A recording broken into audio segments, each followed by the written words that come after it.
Halo, halo, selamat malam teman-teman investor ajaib.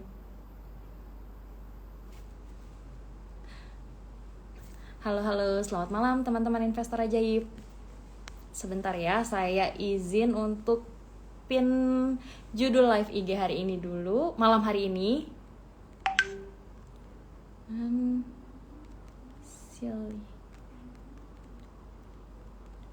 How to be a financially independent woman nih teman-teman ya, untuk judul live IG malam hari ini. Oke, ya. Oke, sekali lagi selamat malam teman-teman investor ajaib. Senang sekali saya Cisti, saya kembali menemani teman-teman sekalian ya. Gimana nih teman-teman, apa kabar nih teman-teman? Oke, semoga sehat selalu ya teman-teman ya, dimanapun kalian berada. Ini banyak banget yang nanya soal IPO Goto. Oke, ya teman-teman, kalau untuk IPO Goto, teman-teman bisa langsung melakukan pemesanannya karena saat ini udah masuk ke periode penawaran awal ya teman-teman ya. Jadi silakan langsung dibuka aja aplikasi ajaibnya. Nanti teman-teman ke menu cari, kemudian di situ nanti ada penawaran saham-saham IPO. Teman-teman nggak hanya Goto aja, tapi ada saham lainnya yang akan IPO juga ya. Ada saham Siko, ada Baik, ada WIRG gitu. Nanti teman-teman bisa langsung dibuka aja aplikasi ajaibnya. Oke, malam hari ini kita akan ngobrol-ngobrol, berdiskusi bersama Mbak Prita Gozi nih teman-teman ya. Salah satu narasumber yang mungkin teman-teman udah tunggu-tunggu juga, yang sudah luar biasa ya, sudah expert juga di bidangnya.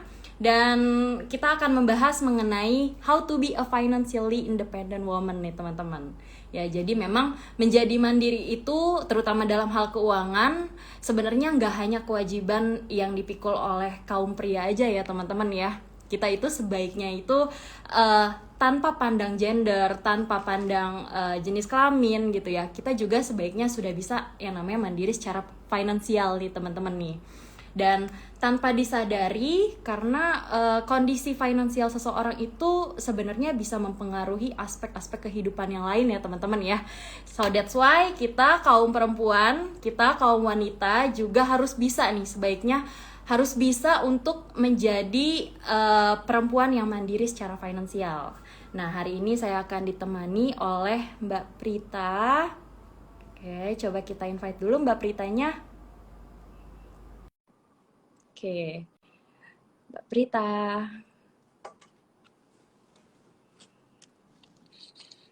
Halo, selamat malam Mbak Prita. Halo, selamat malam Mbak Cisti. Apa kabar Mbak Prita?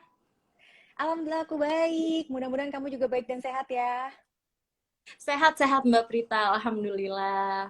Oke, anyway nih Mbak Prita, kita kan sesuai topik malam hari ini ya, kita akan membahas how to be a financially independent woman. Ini jujur jujur Aduh. nih ya Mbak Prita ya, aku pribadi tuh udah antusias banget karena kita mau sharing nih, dan aku juga mau denger insight dari Mbak Prita.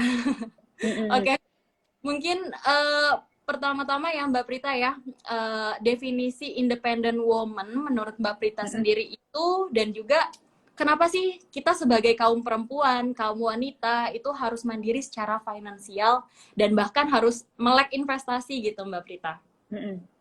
Ya, jadi Mbak Cisti kan supaya semua di sini juga teman-teman investor ajaib juga sadar ya kalau ternyata di bulan Maret ini kan memang kita merayakan International Women's Day. Nah, mungkin dalam rangka perayaan itu ini juga tema yang diangkat nih sama teman-teman dari Ajaib Investasi, how to be a financially independent woman. Terus banyak yang bilang misalnya, aduh ini cuma buat perempuan. Enggak lah gitu, kalau misalnya kamu punya istri, kamu punya pacar, kamu punya teman perempuan, kamu punya adik, punya kakak, semua harus dikasih tahu. Karena semua perempuan itu memang harus mandiri secara finansial dan bahkan harus melek investasi. Kenapa? Alasannya banyak banget. Pertama, untuk mereka yang masih lajang ya Mbak Cisti ya, orang kalau misalnya dia itu bisa mandiri secara finansial, pasti dia nggak nyusahin orang. Perempuan ini pasti akan bisa mengambil keputusan-keputusan yang jauh lebih baik. Dan biasanya perempuan yang memang mandiri finansial juga, dia tuh akan bisa menata hidupnya. Karena orang yang memang mampu menata hidupnya itu biasanya dia juga akan lebih percaya diri. Jadi banyak banget gitu loh manfaat menjadi mandiri finansial untuk perempuan even though dia masih single. Nah, terlebih kalau dia udah menikah. Waduh, ini bener-bener ya yang namanya keluarga. Itu kalau misalnya dia istrinya nih, jadi ibunya nih, itu adalah orang yang mandiri secara finansial dan dia bisa melek investasi apalagi, itu dijamin ya keuangannya tuh akan sangat-sangat sejahtera dan anak-anaknya juga akan menjadi calon-calon investor masa depan. Jadi kalau misalnya di sini banyak orang yang sibuk gitu suka nanya, aduh gimana sih caranya ngajarin anak-anak mengenai uang dan lain-lain. Orang tuanya emang mesti pinter dulu gitu loh, ibunya tuh mesti ngerti dulu gitu. Jadi kalau ibunya aja nggak ngerti, apa kabarnya nanti sekeluarga gitu kan. Nah, kalau misalnya kriteria perempuan yang independen. Ini juga menarik nih Mbak Cisti, karena kadang-kadang nih perempuan tuh ada yang suka bilang, kita memang kayaknya nggak boleh independen Mbak Prita. Kenapa? Karena nanti takut ditinggal sama cowok-cowok. Ya, gue bilang gitu, jangan kayak gitu, gue bilang. Karena ya sebenarnya perempuan maupun laki-laki itu harus sadar, yang namanya perempuan yang independen itu bukan berarti dia tuh jadi kayak jagoan neon gitu loh, yang emang kayak dia petantang petenteng. Enggak, sama sekali enggak. Tapi perempuan yang independen, Mbak, pertama nih ya, dia pasti independen dalam mencari ilmu. Jadi dia tuh udah tahu nih gitu. Ibarat nih kan lagi rame banget nih ya, mau ada saham katanya ditunggu-tunggu IPO, bener nggak sih gitu ya. Nah, perempuan independen itu pasti dia diam-diam aja, nggak ribut, nggak berisik, nggak apa, tapi dia udah tahu dia mesti carinya kemana. Itu adalah perempuan yang independen. Dia nggak bakal ngeributin, dia nggak bakal flexing apapun yang misalnya dia punya dan lain-lain karena dia sangat percaya diri. Itu perempuan yang independen seperti itu. Lalu yang kedua cirinya adalah dia persisten. Persisten tuh apa? Persisten tuh artinya dia itu tidak pantang menyerah dalam mengelola keuangan. Kenapa? Karena gini, namanya hidup kan pasti kadang naik, kadang turun ya, gitu. Kadang uangnya banyak, kadang uangnya banyak banget, kadang nggak ada, gitu kan. Apalagi udah mau Relate. Ramadan nih bulan depan, bener nggak? Kan Ramadan tuh katanya pengeluaran mendadak kayak bocor, alus sama udah bocor, banjir, udah nggak tahu lagi deh, gitu kan. Nah, perempuan yang independen itu pasti dia persisten. Dia nggak akan menyerah dan nggak akan ngeluh gitu pada saat keuangannya tuh lagi turun. Jadi kalau para pria nih bilang, ya ini gimana sih? Kalau kamu punya perempuan yang independen ya, itu bagus banget.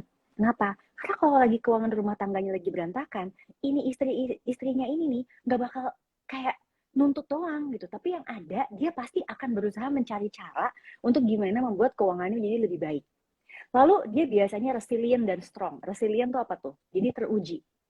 Berbagai masalah finansial, dia nggak ngeluh Mbak Cisti.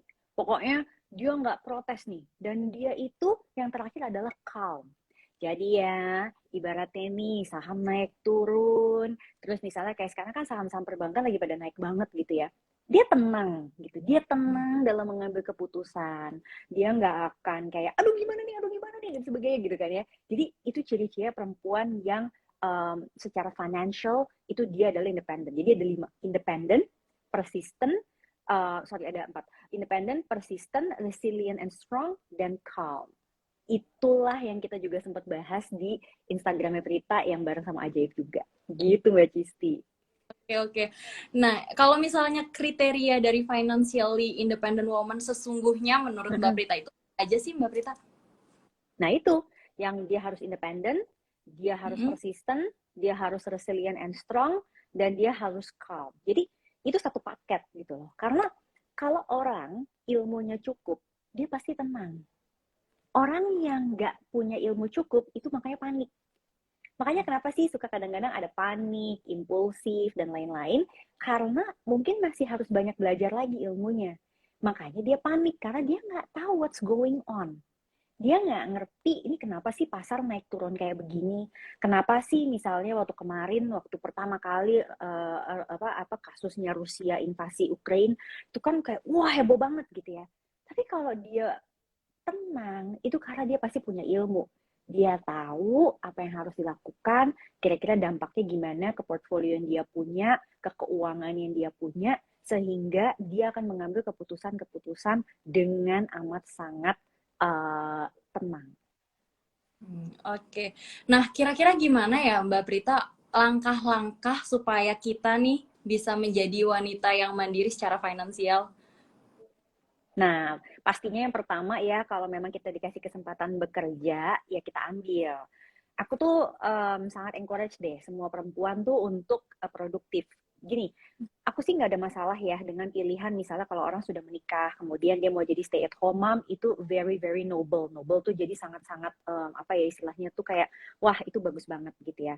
However, kalau memang keuangan keluarga kita sepertinya harus dibantu, maka sebisa mungkin kita tuh juga mau untuk produktif. Jadi pasangannya juga sebaiknya memang memberikan izin, lalu perempuan ini juga tidak hanya menuntut, tetapi dia juga membantu. Kan sekarang lagi masa pandemi gini kan juga susah ya Mbak Cisti ya, gitu kan.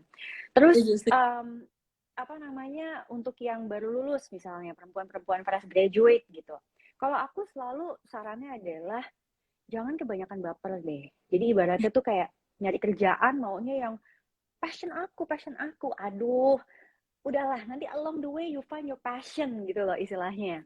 Tapi cari pengalaman dulu lah gitu loh.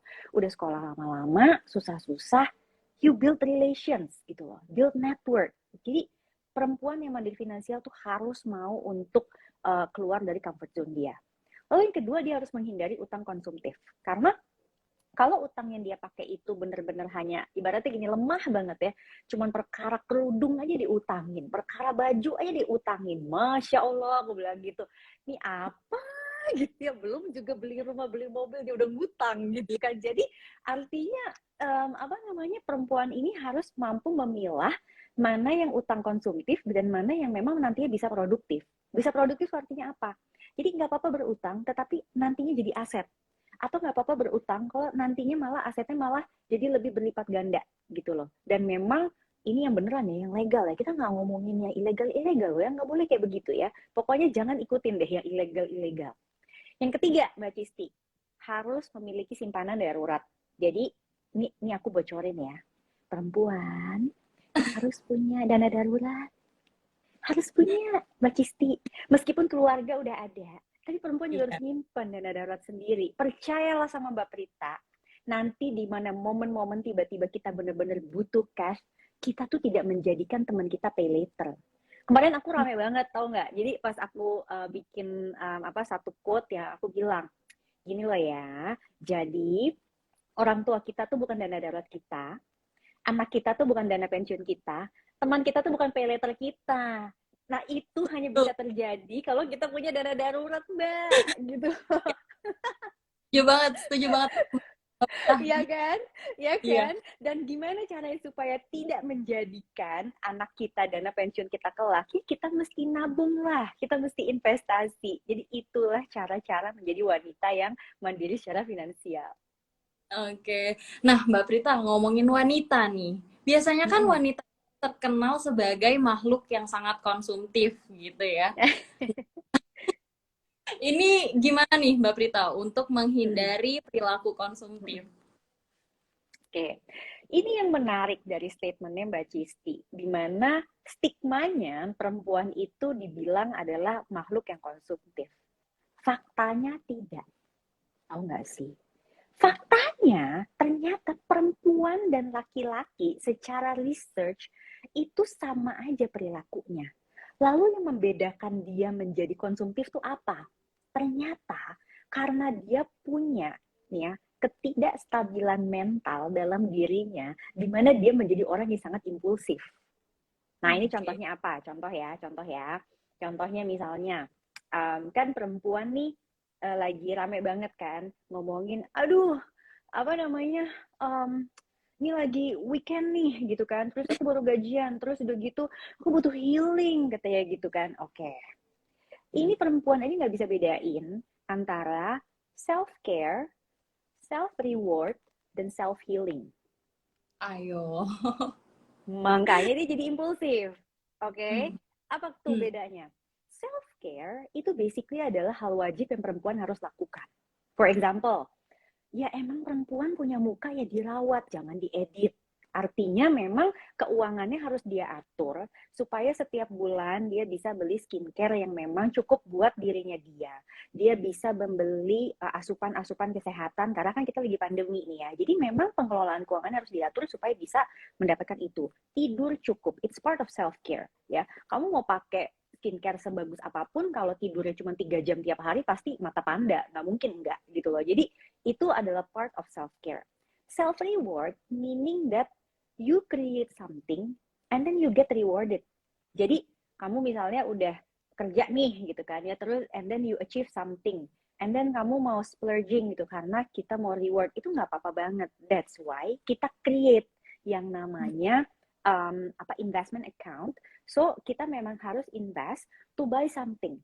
Jadi let's say Mbak Prita, aku pengen kayak Mbak SCBD, pengen kayak Mbak Cisti gitu ya. Aku kepengen beli lanyard yang semua itulah pokoknya. Terus yang sepatunya pokoknya yang wah begitu deh gitu kan ya. Yang Gak apa-apa merek banget. itu kita ya. Yeah.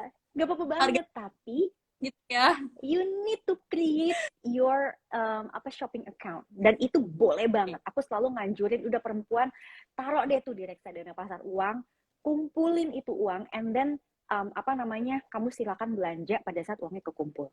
Tapi ngomongin healing, nah ini dia nih perempuan nih suka salah kaprah. Healing itu adalah another level. Sesuatu dalam diri kita kalau memang ada masalah seperti tadi tuh, let's say impulsif gitu ya, tidak akan selesai dengan belanja, Mbak Cisti. You need to understand apa yang terjadi pada diri kita dan get help. Jadi get professional help, dan itu baru namanya healing. Gak ada ceritanya, gak pernah aku lihat atau gak pernah aku baca lah researchnya, dengan shopping yang ala kadarnya, terus kamu sembuh nih luka batin, gak ada kayak begitu gitu loh. Jadi stop using self healing sebagai alasan untuk ngebongkar investasi kita ya perempuan ya, nggak boleh. Oke. Notif banget nih Mbak nih. Oke. Ya, ini pertanyaan berikutnya nih Mbak. Aku tadi tuh sempat ngeriset nih. Jadi ada beberapa penelitian bilang kalau perempuan itu ternyata adalah makhluk yang sebenarnya lebih pandai ya mengelola keuangan. Nah, tapi kenyataannya investor modal itu ternyata didominasi oleh pria nih Mbak Prita. Nah, kita menurut Mbak Prita sendiri, apa aja sih faktor yang mungkin mempengaruhi seorang wanita untuk kelihatannya enggan gitu untuk berinvestasi? Oke, ini sebenarnya risetnya juga udah banyak nih. Kenapa sih perempuan itu lebih sedikit ya jumlahnya sebagai investor di pasar modal? Nomor satu dan yang paling utama adalah perempuan itu ternyata sangat konservatif. Jadi ini research sudah dilakukan dari tahun 2013. Perempuan tuh cenderung lebih konservatif dalam mengambil keputusan, lebih takut. Ya, ada nggak perempuan yang berani mengambil keputusan? Ada, tetapi jumlahnya lebih sedikit. Oke, nah kenapa perempuan lebih takut? Karena dia nggak percaya diri. Dia selalu merasa apa yang menjadi keputusannya itu salah. Nah itu bisa jadi dari masa lalunya dia juga tuh. Misalnya waktu kecil dikit-dikit disalahin atau apalah selalu dicari kesalahan-kesalahannya. Jadi dia nggak berani untuk explore dan dia nggak berani untuk mengambil resiko. Lalu perempuan itu ternyata very worry. Jadi khawatir. Jadi dia lebih banyak khawatirnya. Padahal mah kalau udah jadi investor di pasar modal ya, Mbak Prita bocorin deh gini. Aku tuh bukan trader ya. Jadi aku udah invest di pasar modal tuh kalau reksadana bahkan dari umur 17. Kalau di saham langsung tuh dari umur 25. Itu aku bukan trader. Tapi percayalah sama Mbak Prita ya. Apapun itu, asal kita tenang dan kita punya portfolio plan atau trading plan, kita aman-aman aja kok. Kalau memang teman-teman pengen trading, ya udah memang belajar ilmunya. Bener-bener tuh cari deh tuh sahamnya tuh, belajar sama Mbak Cisti itu tiap pagi. Tapi kalau mau yang santai-santai kayak Mbak Prita, tapi buktinya oke-oke aja tuh, tetap profit-profit aja tuh gitu, portfolio aku ijo-ijo juga tuh gitu kan. Itu juga bisa gitu loh. Jadi gimana caranya perempuan bisa seperti itu? Perempuan harus berani memulai. Tanpa berani memulai, dia tidak akan pernah menjadi investor pasar modal. Nah, sekarang pertanyaannya memulainya berapa banyak, bener nggak Mbak Cisti? Betul, betul, betul. Sekarang gini, nih aku mau ajak ya semuanya biar pinter nih yang apa sobat ajaib semuanya pokoknya yang dengerin kita hari ini. Ini berlaku juga untuk laki-laki sebenarnya sih. Gimana caranya supaya kita berani? Oke. Kita cari tahu dulu nih, seberapa toleransi kita terhadap suatu resiko. Kalau aku lebih suka pakainya rupiah daripada persentase. Kenapa? Karena duit 10 juta buat orang yang gaji 100 juta sama orang yang gaji 10 juta beda men, apa namanya, rasa hilangnya gitu ya. Beda ya, ya kan, setuju ya. Jadi you need to find out berapa rupiah yang kamu sanggup untuk ambil. Contoh, let's say Mbak Cisti masukin uang 1 juta nih, gitu ya. Kalau turun 100.000, perasaan kamu gimana? Kalau kamu pasti jago banget lah, orang trader. Waktu awal-awal deh, inget gak waktu awal-awal jadi investor pasar modal? Waktu awal-awal, sebenarnya kalau paham banget sama sahamnya sih, kayaknya nggak terlalu khawatir ya Mbak Prita ya. Orang awal-awal mah nggak ada yang paham, jujur aja semua juga Iya. kembang kuncup. Nah sekarang tadi pertanyaannya, kalau kamu masukin 1 juta, waktu awal-awal, misalnya turun 100.000, perasaan kamu gimana saat itu? Wah, dakdikduk ya. Udah dakdikduk, oke. Sekarang, Iya. kalau misalnya turunnya cuma 50.000, santai aja atau udah dakdikduk? Masih santai lah, masih di atas Masih batas toleransi. santai. Oke, berarti 50.000 oke, 100.000 dakdikduk. 200.000 gimana? 202.000 cut loss aja ya Mbak Prita ya. Oke. Artinya gini nih ya, sahabat perempuan semuanya nih ya, oke. Kita mesti sadar, kalau ternyata 200.000 udah bikin kita, udahlah, bye, oke. Artinya disitulah toleransi kita cuma di situ. Tapi Mbak Prita mau nanya juga nih sama teman-teman. Kamu misalnya nggak beli makanan atau beli minuman yang harganya sampai 200.000, dihabisin nggak sampai sendok terakhir kalau udah kenyang? Enggak kan? Iya, enggak sih. Kalau udah Ya kenyang, udah kenyang ya udahlah gitu kan ya. iya. Tapi misal porsinya gede banget. Kok santai aja buang makanan ke tempat sampah? Itu kita Iya. ngerasa santai, tetapi giliran itu berbentuk investasi, kita kayak tiba-tiba marah gitu. Ya enggak sih? Jadi Panik. artinya di situ panik kan. Berarti kita harus menyiapkan diri kita untuk menyadari berapa rupiah sih toleransi kita untuk dia bisa turun. Dari kita menyadari toleransinya itu, maka kita bisa memilih aset investasi yang cocok buat kita. Jadi kalau memang ibaratnya ya aku turun berapa nih, misalnya aku turun tadi 100.000 gitu ya, oh ya udah berarti kamu emang mungkin saat ini baru bisanya reksadana pasar uang, kalaupun saham juga bener-bener kamu bisanya cuman saham blue chip yang bener-bener yang apa ya istilahnya tuh yang defensif banget deh gitu kan, even saham blue chip kan juga banyak yang gak defensif juga gitu kan, yang musiman juga ada gitu, kamu bener-bener cuma bisa itu. Jadi memang tiap orang akhirnya mengenali nih dia itu sanggupnya sampai berapa gitu tuh supaya perempuan bisa mulai berinvestasi di pasar modal. Iya. Jadi memang kita tuh sebenarnya harus merasakan dulu gitu ya, Mbak Prita ya, untuk kita tahu toleransi kita itu ada di berapa gitu. Oke. Dari tadi kan kita bicara perempuan in general ya, Mbak Prita ya. Di spesifik lagi nih untuk perempuan yang mungkin udah berumah tangga, udah menjadi seorang istri gitu. Kalau aku belum, tapi aku pengen tahu untuk menjadi seorang istri itu gimana sih Mbak Prita? Apakah penting untuk seorang ibu rumah tangga untuk melek investasi gitu ya? Karena kan kalau kita lihat mungkin umumnya ibu-ibu rumah tangga yang nggak punya penghasilan gitu ya, yang hanya bergantung kepada suami. Apakah hukum wajib atau gimana nih untuk ibu-ibu yang tidak bekerja untuk investasi? Oke. Kalau misalnya memang kita sebagai perempuan misalnya tidak memiliki penghasilan, berarti kan artinya apapun yang dikasih sama suami kita nih. Berarti artinya pinter-pinternya kita dalam mengelola itu. Kalau misalnya memang kita meskipun tidak berpenghasilan tapi kita yang ditugasi sebagai manajer keuangan dalam rumah tangga, ya berarti kita tetap melakukan tuh semua prosesnya. yaitu menetapkan tujuan investasi, misalnya untuk pendidikan anak, atau misalnya kita punya berbagai financial goals yang lain, ya udah teman-teman hitung. And then kemudian teman-teman pilih investasinya. Nah, itu berarti mengikuti apa yang menjadi pilihan dari keluarga tersebut. Financial goals-nya itu menjadi pilihan dari keluarga tersebut. Tapi, kalau let's say misalnya teman-teman ini tidak menjadi manajer keuangan dalam rumah tangga, berarti dia mesti ngambil tuh jatah yang dikasih oleh pasangannya untuk kesukaannya dia sendiri.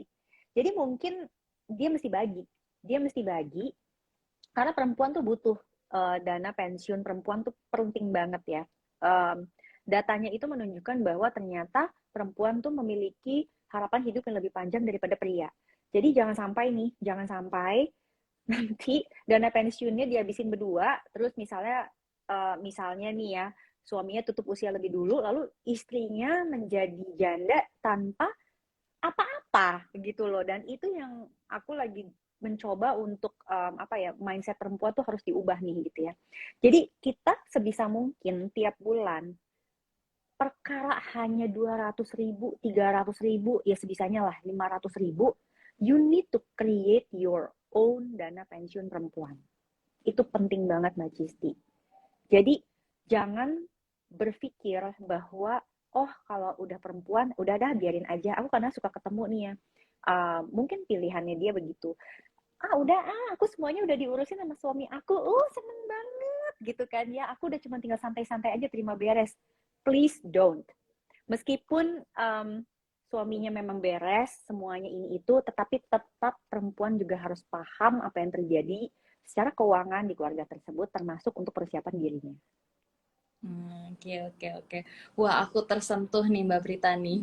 Jadi untuk perempuan, jangan, ya ada baiknya kalau kita sebagai perempuan juga bisa mandiri secara finansial. Jangan hanya, ibaratnya jangan hanya menaruh beban di pasangan kita gitu ya Mbak Prita ya. Betul. Oke. Nah, untuk perempuan sendiri, kira-kira risiko finansial terburuk apa sih Mbak Prita yang mungkin bisa didapatkan dari seorang perempuan? Selain tadi ya, Mbak Prita kan tadi udah mention juga soal ya kalau suami atau pasangan kita tutup usia duluan gitu, kita nggak punya penghasilan. Nah, ini selain risiko, apa sih risiko terburuk yang bisa ditanggung oleh perempuan yang tidak mandiri secara finansial? Yang nomor satu adalah biasanya dia menjadi sangat tergantung. Nah, ini sebenarnya agak bahaya nih kalau misalnya di keluarga tersebut terjadi hal-hal yang tidak diinginkan. Misalnya kekerasan atau apa ini itu, dia jadi sangat tergantung gitu loh. Kan kasihan ya kalau misalnya perempuan tidak memiliki opsi untuk dirinya sendiri gitu. Itu sebenarnya bahaya yang pertama. Terus yang kedua, ini dia bisa membuat keluarga tersebut menjadi terjebak dengan utang yang konsumtif. Kenapa? Karena mungkin gimana ya, bisa aja misalnya pasangannya nggak tahu ternyata istrinya atau perempuannya ini let's say punya utang di sana sini gitu kan. Apalagi sekarang marak pinjaman online. Pinjaman online itu kan mudah banget gitu loh. Very simple, very easy, cuman dari handphone, cuma butuh KTP. Tapi nanti kalau ada apa-apa sekeluarga yang kena gitu loh. Dan yang terakhir, dia ya bahayanya ya itu masa depannya ya mungkin nggak ada. Jadi kalau yang tadi Prita bilang, aduh jangan menjadikan anak kita dana pensiun kita, nah bisa jadi itu yang terjadi gitu loh, karena perempuan ini tidak mandiri secara finansial, dia mungkin lalai dalam menyiapkan dana pensiun untuk dirinya sendiri gitu. Oke. Nah, ini kan kalau kita lihat nih Mbak Prita, banyak banget ya udah instrumen-instrumen yang beredar nih. Banyak banget kayaknya pilihannya gitu. Banyak juga ternyata yang dari sisi legalitas itu ternyata tidak legal gitu ya. Atau kita investasi bodong gitu ya Mbak Prita. Kira-kira gimana sih? Mungkin nggak hanya untuk wanita ya kalau ini ya, tapi ini untuk semuanya, yang laki-laki juga. Tips untuk terhindar dari investasi bodong, terutama untuk teman-teman yang pemula, itu seperti apa Mbak Prita? Oke, sebenarnya nomor satu ya, gimana cara kita menghindarinya udah pasti dari imbal hasilnya. Kalau misalnya imbal hasilnya itu bilang pasti, terus jauh di atas rata-rata bunga deposito, konsisten, dan lebih dari 12 bulan, kita harus curiga. Kalau itu mungkin cuma 2 bulan atau 3 bulan, kalau itu adalah misalnya penawaran bisnis atau fintech lending, itu masih mungkin-mungkin aja. Tapi kalau udah lewat dari 12 bulan dan itu terus-menerus, wah udah, itu udah lebih baik kita jauh-jauh. Yang kedua, tipsnya itu adalah selalu melihat, yaitu tadi izinnya, legalitasnya. Karena legal atau ilegal itu, teman-teman, bukan perkara perusahaannya ada atau tiada. Legal atau ilegal itu perkara izinnya sebetulnya, payung hukumnya. Jadi kalau memang kita mau aman, maka kita lebih baik memilih investasi yang legal, yang memang jelas ada izin dari regulator. Jadi payungnya juga jelas sekali. Itulah yang legal. And then yang terakhir, kita harus menyadari bahwa setiap return pasti ada alasannya. What is the reason behind alasan itu? Kayak contoh, kita dapat return capital gain dari saham. Itu kan karena adanya kenaikan harga saham dan seterusnya gitu kan. Dan itu ada basisnya, ada perusahaannya, ada laporan keuangannya dan lain-lain gitu loh. Sehingga kita patut curiga kalau nggak ada behind that, and then tiba-tiba langsung bisa untungnya gede banget gitu ya. Bahkan misalnya setahun bisa jadi punya segala macam gitu. Wah, itu sih aku udah bilang mendingan jauh-jauh deh gitu ya. Anything, okay, that comes easy juga go easy gitu loh. Jadi, what comes around goes around. Kalau misalnya gampang banget diraih, dia juga gak gampang hilang. Jadi ngeri lah, udah kerja susah-susah gitu ya. Terus iseng lagi pengen nyoba-nyoba demi bisa pakai segala branded apa segala macam. Gak taunya malah itu bodong gitu kan ya. Aduh, males banget deh aku mah. Iya, iya. Jadi jangan langsung percaya gitu juga ya Mbak Prita ya sama Mm-mm. apa yang kita lihat tanpa melakukan riset terlebih dulu gitu. Yes. Dari sisi legalitas gitu. Oke. Nah, tadi Mbak Prita sempat singgung-singgung dana darurat nih. Udah jelasin Mm-mm. banyak awal ya. Mm-mm. Kalau kita bicara dana darurat dan juga investasi ini Mbak Prita ya. Mm-mm. Apakah dana darurat itu cukup ideal kalau misalnya Mm-mm. kita simpan di instrumen investasi? Karena kan sebaiknya antara dana darurat dan juga investasi porsinya berbeda ya Mbak Prita ya. Mm-mm. Mm-mm. Dan Benar. ada persen. Investasi berapa persen? Nah, apakah ideal kalau misalnya kita tempatkan dana daruratnya itu di instrumen investasi atau ya katakanlah instrumen investasi yang rendah risiko lah seperti reksadana pasar uang. Ini seperti apa Mbak Prita?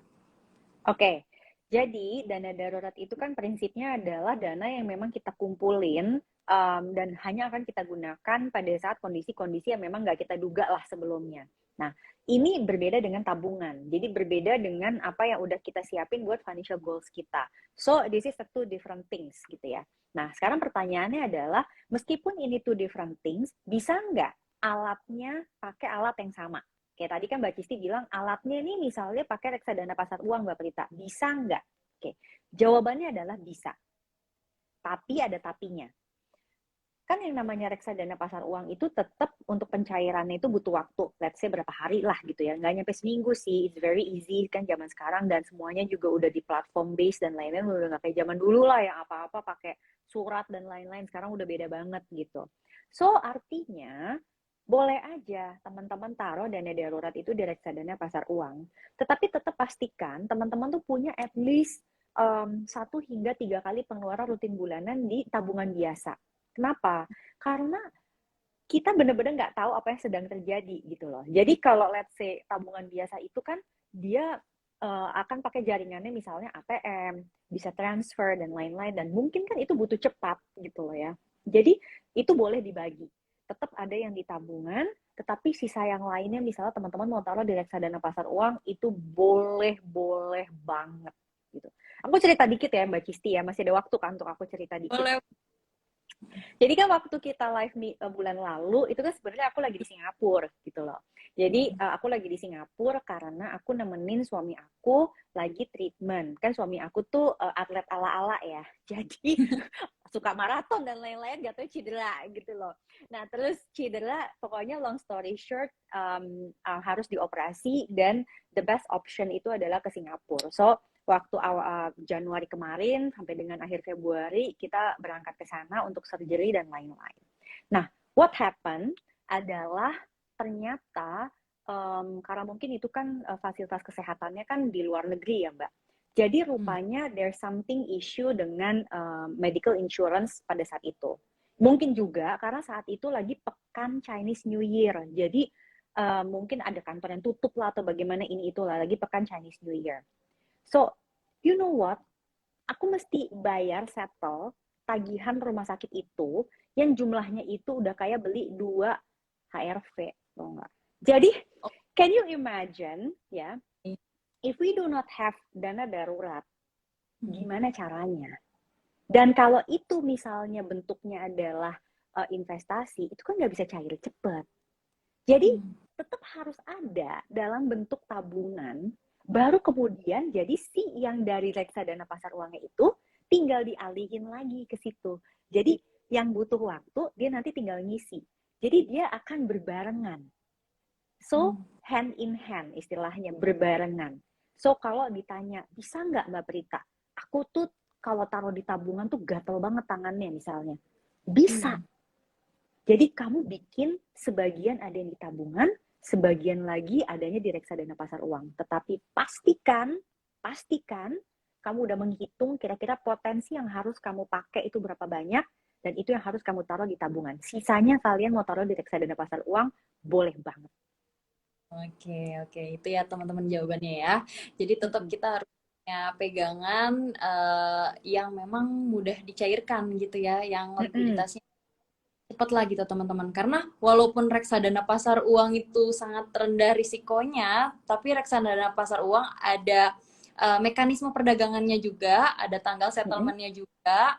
Itu pencairannya kurang lebih paling cepat T+1 nih gitu.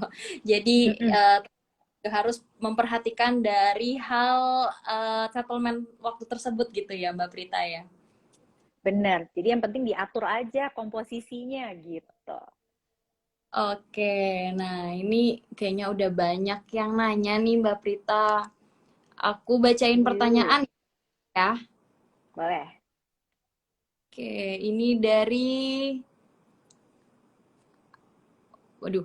ini dari Acil Raya _ Kak, istriku udah mulai investasi. Gimana cara terbaik untuk menyemangati, memotivasi gitu agar konsisten? Gimana tuh Mbak Prita? Oke, pertanyaannya bagus banget nih. Ini suaminya kepengen istrinya tuh jago investasi. Aku suka banget nih yang kayak gini. Suami-suami yang kayak gini gue demen banget deh pokoknya. Caranya adalah satu, modalin. Oke, jadi kasih modal dong ke istrinya supaya istrinya memang berinvestasi. Terus tanya sama istrinya, kamu udah pasang ini belum ya? Kayak misalnya auto invest. Kalau let's say itu adalah reksadana. Kalau itu adalah saham, dan berarti bisa dijadikan obrolan tiap bulan. Nabung sahamnya udah berapa banyak nih sekarang. Jadi jadikanlah talk about financial itu something romantic gitu loh. Jadi nggak cuman ayang-ayangan aja, tetapi juga memang ngobrolin tentang keuangan dengan pasangan. Itu cara terbaik memotivasi pasangan kita tentang investasi. Siapapun dia, kadang perempuannya lebih rajin, misalnya yang laki-lakinya malah sabodo amat. Ada juga sebaliknya yang laki-lakinya tuh udah, dulu nih aku pengen banget nih istriku malah investasi gitu ya.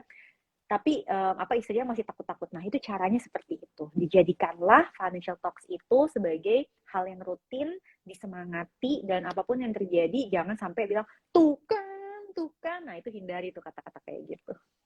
Itu definisi of healthy relationship banget ya Mbak Prita ya. Of course. Jadi udah nggak zaman nih teman-teman toxic relationship. Sekarang udah menuju melek investasi nih teman-teman nih. Oke. Nah, kemudian ada lagi yang tanya. Nah, ini nih Mbak Prita. Dari Mm-mm. Berta Yuliarti. Mbak Prita, dana Mm-mm. darurat milik perempuan tuh sebaiknya di-share ke pasangan atau enggak ya? Tuh. Oke, kalau dana darurat keluarga tentunya harus di-share berdua. Tetapi kalau perempuan ini mau menyiapkan dana darurat untuk sendiri, lebih baik tidak. Karena memang tujuannya adalah sebagai benar-benar ban penyelamat di saat anything else fail. Karena kadang-kadang ya, kalau misalnya kita kan nggak tahu nih pasangan, kan yang paling tahu pasangan kan kalian masing-masing ya teman-teman. Kan bisa aja misalnya pasangannya kalau tahu ada uang malah jadi boros atau gimana. Nah jadi malahan mungkin tujuannya si perempuan ini punya dana darurat sendiri supaya kalau misalnya terjadi apa-apa tuh aman gitu loh. Jadi nggak perlu minta tolong sama orang lain, tapi punya sendiri. Jadi kalau aku sarannya, mendingan nggak usah. Jadi nggak apa-apa kok untuk masing-masing baik suami maupun istri untuk punya simpanan sendiri tuh nggak apa-apa gitu. Yang penting dana darurat yang keluarganya tetap ada, lalu financial goals yang lainnya juga ada investasinya gitu. Oke. Pertanyaan berikutnya ini, wah ini banyak nanyanya di luar topik malam ini nih Mbak Prita.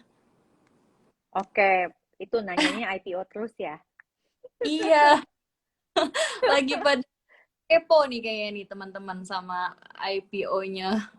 Salah satu emiten teknologi terbesar ya Mbak Prita ya. Oke, Ya, ini intinya sih gini, kalau ngomongin soal apa, sedikit juga ngomongin, namanya juga perempuan mau mandiri finansial ya.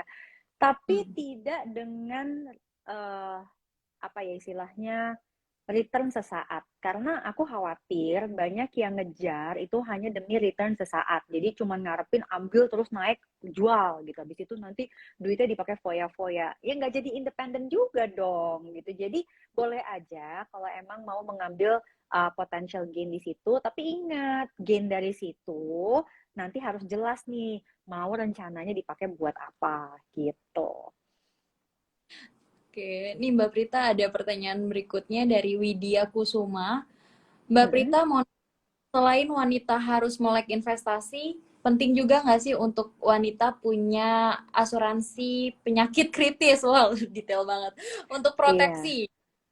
Nah, Sebenarnya jawabannya adalah tergantung dari riwayat penyakit si perempuan ini. Karena memang perempuan itu secara riwayat kan memang lumayan banyak ya bisa kemungkinan ternyata apa terkena penyakit-penyakit yang sifatnya kritis.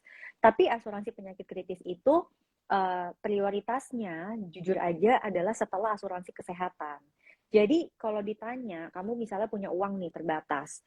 Kalau uangnya terbatas, maka yang disiapkan duluan itu adalah BPJS Kesehatan, lalu berikutnya itu adalah dana darurat kesehatan, lalu asuransi kesehatan, baru kalau kamu masih punya uang lagi, silahkan siapkan untuk asuransi penyakit kritis. Jadi everything tuh ada urutannya. Kita sih pengennya semuanya ya Mbak Cisti ya. Siapa yang nggak pengennya nggak ya?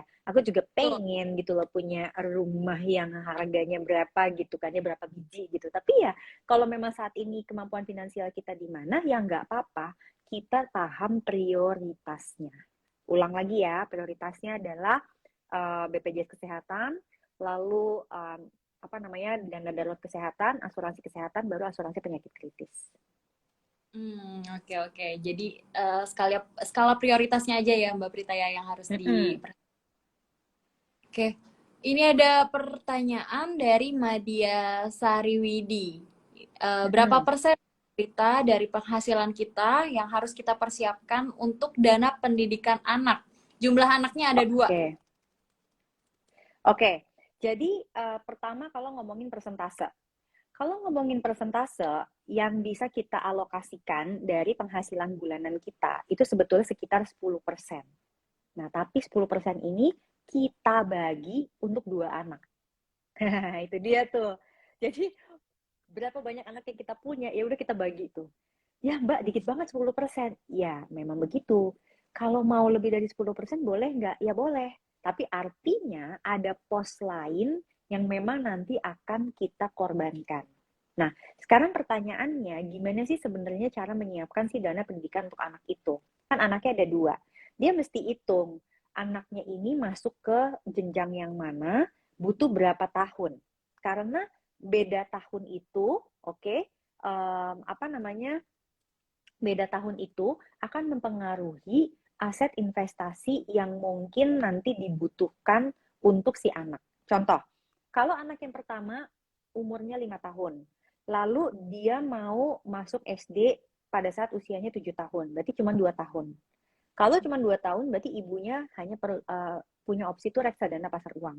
Tapi untuk si adiknya, yang mungkin saat ini let's say umurnya 1 tahun, untuk SD-nya, ya let's say 7 tahun, berarti kan dia punya 6 tahun nih buat prepare. Kalau dia punya 6 tahun buat prepare, oke, maka dia bisa memilih lebih banyak opsinya. Dari mulai reksadana pasar uang, reksadana pendapatan tetap, sampai dengan reksadana campuran. Nah, sekarang kalau misalnya gimana sih cara dia mau menghitung, itu sebenarnya gampang, tinggal pakai kalkulator. Jadi nanti dia akan hitung nih kebutuhan dana pendidikan anaknya dikalikan dengan inflasinya, lalu ketemu angkanya berapa. Dari ketemu angkanya berapa, dia kejar dengan investasi setiap bulan di reksadana yang dimaksud tersebut gitu. Oke, wah ini tipsnya detail banget nih teman-teman. Udah dicatat belum tuh? Atau nanti bisa dinonton ulang ya. Nanti live IG-nya pasti saya save. Oke, ini ada pertanyaan menarik nih Mbak Prita dari Jeaneta. Mbak Prita, gimana cara atur duit dari suami kalau dikasihnya pas-pasan? Nih pas-pasan maksudnya apa nih? Pas mau beli rumah ada uangnya gitu. Pas ada uangnya gitu. Atau gimana nih? Gimana nih Mbak Prita nih? Ya udah, kita positive thinking aja ya. Kalau ternyata mungkin maksudnya tuh dikasih sama suaminya pas hanya untuk biaya hidup aja. Jadi mungkin nggak bisa untuk investasi dan lain-lain. Opsinya sebenarnya cuma dua. Yang pertama opsinya adalah memangkas pengeluaran. Jadi supaya dia punya kelonggaran untuk tetap bisa berinvestasi. Dan itu lebih susah sebetulnya karena membutuhkan dia untuk merubah gaya hidupnya. Tetapi kalau let's say mau bener ke depannya, ya itu harus dilakukan sekarang. Opsi yang kedua sebenarnya lebih menarik buat aku. Kalau aku sebagai perempuan, aku biasanya pilih opsi yang kedua, yaitu mencari sumber penghasilan tambahan gitu. Karena menurut aku perempuan zaman sekarang di era teknologi seperti sekarang tuh kayak banyak banget gitu loh opsi untuk kita bisa menambah penghasilan. Kita kan nggak harus dapet yang luar biasa, fantastis, bombastis, tapi yang penting kita bisa investasi aja. Kita bisa punya dana darurat aja. Itu udah cukup. Ya udah, tinggal nanti dihitung aja butuh dana darurat dan investasinya berapa. Kalau bisa kita perlebar nih kemungkinan kita mendapatkan penghasilan dengan cara-cara yang baik dan halal gitu ya. Mungkin bukan kerja full time, tetapi mungkin jualan kek atau misalnya kita punya keunggulan apa misalnya menulis atau apapun aku nggak tahu lah skill-skill yang dimiliki udah deh kita tinggal tambah-tambah aja di situ. Setuju banget Mbak Prita. Karena ya kita sebagai perempuan udah bisa mungkin punya all shop gitu ya, atau mungkin menjadi reseller, atau mungkin duitnya ditumbuhin lewat investasi gitu. Pokoknya segala cara bisa dilakukan sih teman-teman. Yep. Oke, nah ini ada pertanyaan. Wah ini kayaknya pertanyaannya ini nih Mbak Prita nih. Dari Aliska_Wulandari. Mbak Prita, berapa porsi dari gaji istri yang sebaiknya diinvestasikan? Dan perlukah terbuka ke suami? Waduh. Oke, jadi gini, kalau misalnya ini berarti sebenarnya kita mundur dikit ya, mundur dikit ke kalau kamu tuh sebetulnya pilih pembagian keuangan seperti apa sama pasangan kamu. Karena kan sebenarnya pembagian keuangan dalam keluarga tuh ada berbagai tipe. Ada tipe yang 100% semuanya digabung. Terus ada tipe yang misalnya dia udah nyimpen dulu nih masing-masing, kemudian selebihnya misalnya 75% atau 80% itu baru yang digabung. Ada juga yang mungkin tipenya keluarga itu hanya berdasarkan penghasilan dari suaminya, sedangkan penghasilan dari istrinya ya dia bebas lah mau ngapain. Nah aku kan nggak tahu nih Mbak Aliska yang mana. Kalau misalnya, let's say pertanyaannya lebih mengarah kepada ini pokoknya jatah aku sendiri Mbak Prita. jatah aku sendiri yang memang tidak aku alokasikan untuk keluarga. Kalau itu, berarti jawabannya terserah kamu. Kalau aku yang seperti itu, kebetulan kalau aku tipenya memang penghasilan suami aja, yang memang semuanya untuk keluarga. Penghasilan aku sendiri itu memang aku kelola sendiri. Itu almost all memang aku investasikan. Kenapa Mbak Prita? Karena Mbak Prita nggak kepengen pensiunnya tuh apa ya istilahnya tuh susah gitu loh. Jadi selagi aku lagi produktif, selagi aku masih bisa aktif dan lain-lain, aku memang benar-benar banyak berinvestasi. Apa artinya Mbak Prita jadi nggak belanja? Oh jangan sedih, jangan salah ya. Kalau lihat Instagram aku pasti lihat aku orangnya tukang belanja gitu. That's why itu mesti ada alokasinya gitu loh. Tapi itu yang aku selalu ajarin Mbak Cisti. Kalau kamu berani belanja sekian juta, kamu harus bisa berinvestasi juga dengan jumlah yang sama.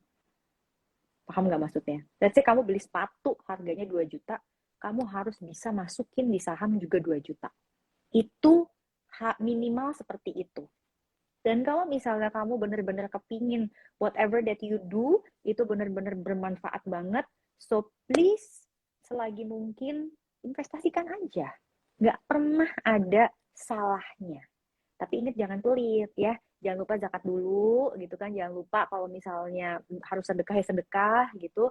Baru sisanya lainnya diinvestasikan. Oke, oke. Tadi saya baca ada running comment nih Mbak Prita yang bilang Apa tuh? duit duit istri ya tetap duit istri gitu. Gimana tuh? Harusnya kan kita tahu porsi-porsiannya ya Mbak Prita ya. Iya, karena ingat juga ya, istri bisa kerja juga atas izin suami loh. Kalau enggak juga nggak bisa kerja. Iya, iya, iya, iya. Betul. Oke, ini Mbak Prita ada lagi pertanyaan. Hmm, oke. Nah, ini kayaknya pertanyaan sekaligus curhatan nih Mbak Prita nih. Mm-mm, mm-mm, Ini dari Kak Dekta Filantropi. Mbak mm-mm, Prita, saya sudah mulai investasi di berbagai portfolio, mm-mm, tapi saham tetap menjadi isu negatif bagi pasangan karena dianggap risikonya tinggi gitu. Boleh mm-mm. minta untuk meyakinkan pasangan agar saya bisa semakin fokus investasi di saham. Oh, ini kayaknya ada perbedaan pendapat nih Mbak Prita. Mungkin Iya, pasangannya nggak tinggian lah itu takut rugi gitu ya, takut mm-mm. takut duitnya mungkin hilang gitu atau mungkin pasangannya nggak punya pengetahuan yang cukup dalam untuk saham kali ya Mbak Prita. Itu gimana tuh Mbak Prita? Mungkin, mungkin. Nah, ini sangat umum nih terjadi dalam rumah tangga nih sebenarnya Mbak Cisti. Nanti kamu juga kalau pas misalnya insya Allah suatu hari nanti menikah juga belum tentu suami kamu juga sebenarnya setuju loh masuk ke pasar modal dan lain-lain ya gitu. Jadi itu memang harus dibicarakan. Itu aku setuju banget. Semua itu harus dibicarakan. Jadi caranya begini. Cara pertama ya. em, Kalau aku selalu bilang, kalau bahasanya dia aman itu artinya modalnya nggak berkurang. Berarti beli sahamnya itu dari return investasi lain. Contoh, modalnya ditaruh di sukuk retail misalnya. Kuponnya yang dibeliin saham. Nah itu harusnya nggak boleh ribut tuh. Karena bukan dari out of pocket money-nya dia gitu. Tetapi itu datangnya dari kupon sukuk retailnya misalnya, kemudian dia beliin saham. Jadi artinya mau sahamnya dibeliin dan mau nanti jadi seperti apapun, itu harusnya tidak menjadi isu. Karena modalnya nggak pernah berkurang. Karena kan kalau dibeliin obligasi yang seperti sukuk retail gitu kan, kalau sampai jatuh tempo, modalnya nggak akan berkurang. Itu one of the way untuk mulai memperkenalkan. Nah, along the way, makanya sebisa mungkin pilih saham-sahamnya pun juga harus yang memang bisa stabil gitu loh. Sehingga walaupun juga sempat minus dan lain-lain, tetapi secara umum juga jomplangnya tuh nggak parah gitu loh. Oke, pastinya tidak secepat itu pemahamannya akan berubah. Oke, nah tapi dengan harapannya modalnya nggak berkurang, lebih terbuka. Pada saat sudah mulai menerima, maka bisa ditambah lagi dari penghasilannya. Jadi penghasilannya let's say bukan dari gaji bulanan, misalnya pelan-pelan dulu nih, tapi dari bonus atau dari THR. Jadi yang sifatnya mungkin datangnya setahun sekali. Nanti kalau udah lebih paham lagi dan nggak apa-apa, baru diambil dari penghasilan bulanannya. Hopefully dengan begitu pasangannya juga lebih siap dengan apa namanya, dengan portfolionya. Dan sebetulnya kalau saya selalu saran ya, portfolio itu adalah kumpulan. So jangan dilihat satu demi satu, dilihatnya itu overall secara basketnya itu. Dan kayaknya sih kalau kita udah bikin portfolio yang sesuai dengan profil risiko kita, insya Allah secara keseluruhan portfolionya tuh hijau terus. Meskipun di dalamnya ada yang merah, ada yang biasa, ada yang hijau gitu. Tapi secara overall, weighted average portfolionya itu akan tetap hijau. Oke oke. Wah, keren banget nih Mbak Prita sarannya nih. Aku juga ilmu baru nih untuk aku. Jadi itu ibaratnya bunga berbunga gitu ya Mbak Prita ya. Mm-mm, Kita mm-mm. kan let the profit run gitu. Nah, itu mungkin bisa Bener.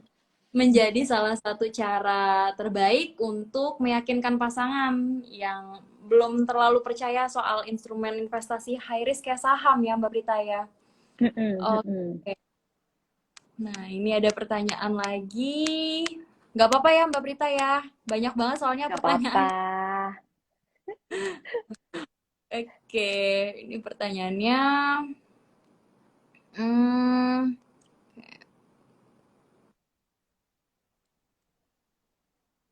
oke, ini.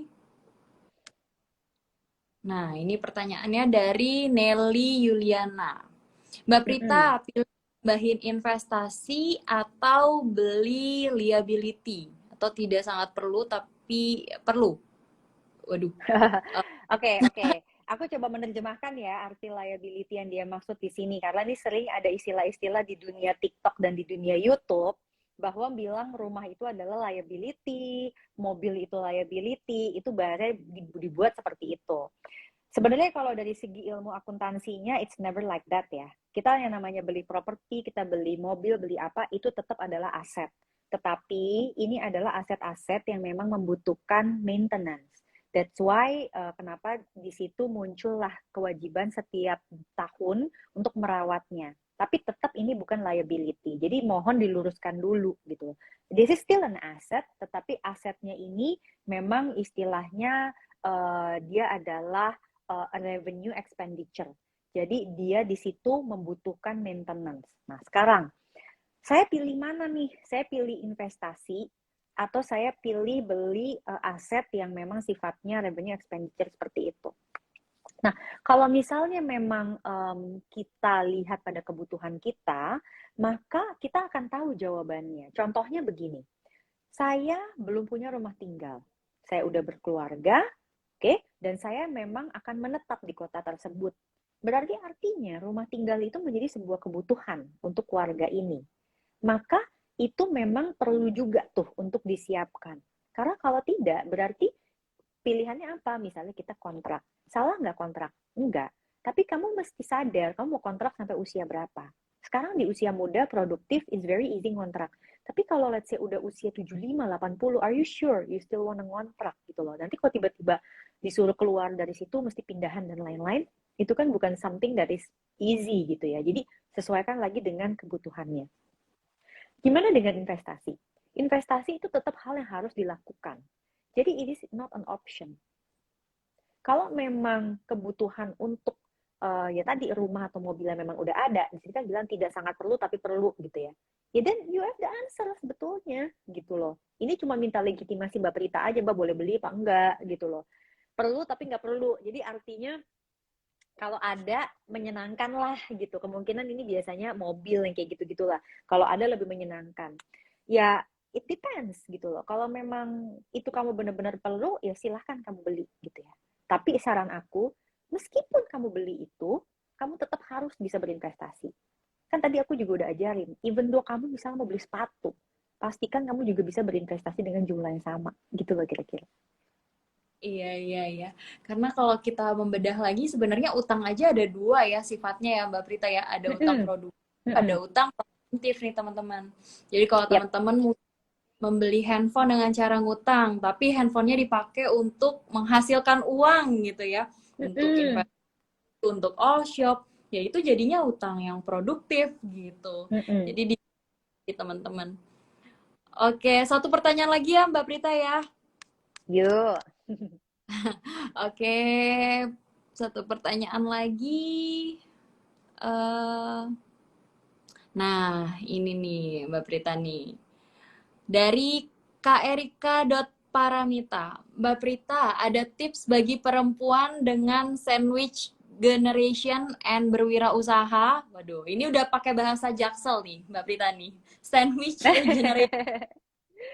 Ya, jadi ini pasti dia udah menikah kemungkinan ya. Terus dia punya anak dan kemudian mungkin juga punya keluarga besar yang perlu disokong. Oke, kalau misalnya seperti itu kisahnya dan kebetulan ini adalah keluarga dan harus sepakat sama pasangan. Berapa banyak sih dari keuangan rumah tangga yang memang kalian sudah alokasikan untuk kasih ke kanan dan kiri gitu. Karena kan aku nggak tahu nih sandwichnya apa kanan kiri apa cuma salah satu. Itu satu, itu harus sepakat. Yang kedua, tetap berpegang pada living, saving, playing. Living, kamu masukin nih semua expenses yang termasuk untuk keluarga besar. Untuk saving, sebisa mungkin kamu tetap coba ada dana darurat dan dana pensiun. Kalau yang lain-lainnya ya udah seadanya, nanti misalnya ada bonus, ada THR, itu bolehlah. Tapi yang tiap bulan harus rutin itu adalah dana darurat dan dana pensiun. Untuk keluarga besarnya, let's say masih ada orang tua, pastikan ada BPJS kesehatan. Karena yang paling berat tuh biasanya kalau sampai isunya itu adalah isu kesehatan. Nah, kalau dia berwirausaha, masalahnya itu kan penghasilannya dia tidak tetap tiap bulan, jadi bisa bervariasi. Nah, kalau begini berarti investasinya juga disesuaikan. Disesuaikan pada saat misalnya penghasilannya pada bulan itu lebih tinggi. Nah, berarti porsi investasinya ditarik harus lebih besar. Kalau ternyata bulan itu bahkan minus, ya udah nggak apa-apa, tunda dulu. Tetapi dan pada saat nanti dia naik lagi, itu harus istilahnya kayak bayar lah gitu, yang waktu itu nggak sempat investasi. Jadi memang caranya agak berbeda dengan karyawan. Oke, Mbak Prita, thank you banget. Kayaknya ini menjadi pertanyaan terakhir karena udah 1 jam, bahkan lebih nih, lebih 1 menit. Oke, terima kasih Prita buat sharingnya. Ini aku terilhami nih, aku banyak dapat masukan, banyak dapat new insight dari Mbak Prita, dan aku juga yakin teman-teman yang menyaksikan live IG juga mulai tambah ilmu baru gitu ya. Terutama untuk seorang perempuan harus banget mandiri secara finansial nih teman-teman. Oke Mbak Prita, terima kasih ya. Mungkin nanti kalau ada kesempatan kita bisa ketemu lagi, bisa sharing lagi dengan topik yang berbeda yang gak kalah menarik ya Mbak Prita ya. Oke, thank you buat waktunya Mbak Prita. Bye, Terima sehat terus. kasih, bye-bye, sehat Bye. terus.